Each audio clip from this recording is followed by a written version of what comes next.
करेंगे vapour pressure of solution. तो सबसे पहले हम समझेंगे कि सॉल्यूशन होता क्या है। देखो, सॉल्यूशन के लिए हमें क्या चाहिए होता है। कोई भी सॉल्यूशन है, सॉल्यूशन किससे मिलकर बना होता है। एक तो क्या होता है उसमें सॉल्यूट और दूसरा सॉल्वेंट। ठीक है, सॉल्यूट और सॉल्वेंट से मिलकर क्या बनता है, सॉल्यूशन।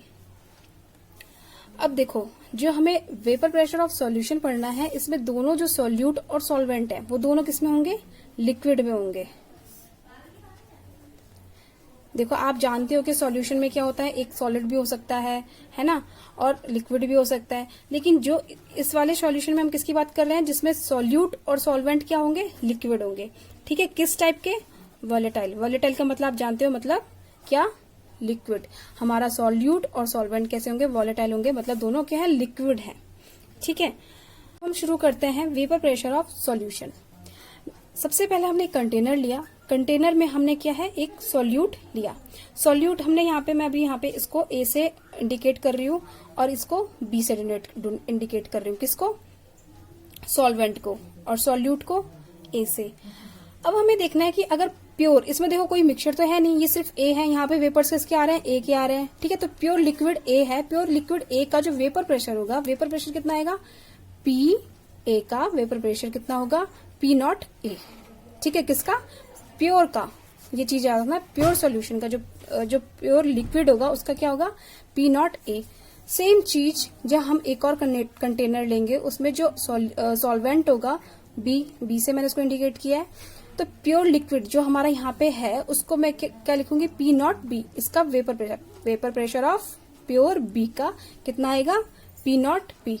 अब प्योर ए, प्योर बी जो लिक्विड है, अगर हम इसको मिक्स कर दें तो क्या होगा, यहाँ पे जो सरफेस में हमारे जितने भी वेपर्स होंगे वो क्या होंगे, मिक्स होंगे, क्योंकि हमने इन दोनों को मिक्स कर दिया।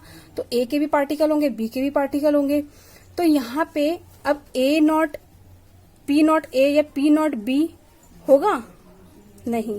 क्यों, क्योंकि ये कब आ रहा था, प्योर कंडीशन में, जब क्या है, प्योर क्या था हमारा, ये वाला लिक्विड था, या फिर प्योर बी था, तब हमने पी नॉट ए लिया। लेकिन यहाँ पे तो मिक्स हो गए, तो प्योर तो ये भी नहीं है और वो भी नहीं है, मिक्स हो गए ना। तो यहाँ पे इसको हम किस चीज से इंडिकेट करेंगे, P A P B, pressure of A और बी। ठीक है, क्योंकि ये मिक्स हो गए, यहाँ पे प्योर नहीं है, ये जो हमने नॉट यूज किया था प्योर के लिए यूज किया। तो जो यहाँ पे हमारा पार्टिकल ऑफ ए है, ठीक है, ये डायरेक्टली प्रोपोर्शनल किसका होगा, मोल फ्रैक्शन ऑफ ए। किसका, mole fraction of A. Same particle of B जो होंगे वो किसका प्रोपोर्शनल होगा, डायरेक्टली प्रोपोर्शनल होगा मोल फ्रैक्शन ऑफ बी। इस चीज को हम बोलते हैं रॉल्ड्स लॉ, जो आपका बहुत इंपॉर्टेंट है एग्जाम पर्पज से। हम इसको इस तरीके से डिफाइन कर सकते हैं, in a solution the partial vapour pressure of each component of directly proportional to the mole fraction of that component. मतलब कि जो कोई भी यहाँ पे जो हमारा सॉल्यूशन है, उसमें जो कंपोनेंट है, उस जो हमारा जो भी पार्टिकल है या फिर जो भी कंपोनेंट है, जो भी हमने लिक्विड यूज किया है, सॉल्वेंट या सॉल्यूट, वो क्या है, डायरेक्टली प्रोपोर्शनल किसका होगा, उसके, उसी सॉल्वेंट या सॉल्यूट के किसके, मोल फ्रैक्शन के क्या होगा, डायरेक्टली प्रोपोर्शनल होगा। ठीक है, जैसे यहाँ पे ए पार्टिकल है, तो ये किसका, मोल फ्रैक्शन ऑफ ए का ही तो हुआ, बी का तो नहीं हुआ, या फिर बी वाला ए का नहीं हुआ। तो क्या है, उसी पार्टिकल का क्या होगा, डायरेक्टली प्रोपोर्शनल होगा। इसको क्या बोलते हैं, रॉल्ड्स लॉ। ठीक है, अब इस चीज को हम प्रूफ करेंगे आगे। तो इसको हम इस तरीके से समझ सकते हैं, देखो, particle of A directly proportional, इसी का क्या, mole fraction. Particle of B का डायरेक्टली प्रोपोर्शनल होगा मोल फ्रैक्शन किसके, बी के। तो अब आपको मैंने मोल फ्रैक्शन बताया भी था, लेकिन फिर भी मैं आप जनरल आइडिया देती हूँ यहाँ पे। देखो, मोल फ्रैक्शन कैसे निकालते हैं, अगर हमें कहा जाए कि ए का निकालिए, तो ए का कैसे निकालेंगे हम, मोल फ्रैक्शन ऑफ ए बटे में क्या आएगा, दोनों को ऐड कर देंगे, जो हमारा सॉल्यूशन था ए प्लस बी। और अगर हमें बी का निकालना है, तो मोल फ्रैक्शन निकालेंगे हम बी का, N B upon N A plus N B. मतलब जो हमारा अपॉन में आएंगे वो क्या आएगा, टोटल आएगा। ठीक है, यहाँ पे कितने भी हो सकते हैं, 2 3 4 कितने भी हो सकते हैं, और यहाँ पे भी कितने भी हो सकते हैं, लेकिन जिसका हमें निकालना है उसे हमें ऊपर लिखना है। ठीक है, ये चीज हमें याद रखनी है। अब हम इस चीज को क्या करते हैं, प्रूफ करते हैं। तो देखो यहाँ पे हमने ये लिखा पार्टिकल ए का direct proportional to mole fraction लिख दिया, ठीक है। अब हम उसको इस तरीके से भी लिख सकते हैं, जानते हैं आप लोग, है ना। तो हमें इसे फाइंड करना है के। तो हम क्या करेंगे अब, लेट अस कंसीडर प्योर ए। अगर हमने प्योर ए लिया, अभी हम मिक्स की बात नहीं कर रहे हैं, आप एक एक चीज को सही से सुनना। अभी हमने मिक्स की बात नहीं की, अब यहाँ पे प्योर ए की बात कर रहे हैं, ठीक है। प्योर ए, अगर प्योर ए है तो इसका मतलब जो एक्स भी होगा वो 0 होगा, अंडरस्टूड है ना। अगर भाई मैं कह दूं कि कोई भी चीज है यहाँ पे एक्स है सिर्फ, ठीक है, तो ऑब्वियस चीज है यहाँ पे जो मोल फ्रैक्शन है हम सिर्फ एक्स के ही ले रहे हैं, तो दूसरी चीज तो अपने आप ही 0 हो जाएगी। तो एक्स भी हमारा कितना आएगा, जो मोल फ्रैक्शन कितना आएगा, यहाँ पे 0 आएगा और यहाँ पे 1 आएगा। अब हमने 1 क्यों लिया, क्योंकि मैं आपको ऑलरेडी बता चुकी हूं कि मोल फ्रैक्शन क्या है, हमेशा इसका जो दोनों का जो टोटल आता है वो 1 आता है। जो सम आएगा वो कितना आएगा, टोटल आएगा। फ्रैक्शन है तो अंडरस्टूड है कि 1 ही आएगा, ठीक है। तो मैं इसका कम तो नहीं ले सकती थी। आप ये भी कह सकते हो कि मैम आपने 1 कैसे ले लिया। 1 इसलिए लिया क्योंकि मोल फ्रैक्शन हमेशा 1 आता है दोनों का, ठीक है। दोनों को जब ऐड करेंगे तो 1 आना चाहिए। तो अगर इसका 1 है तो दूसरे का 0 है, ठीक है।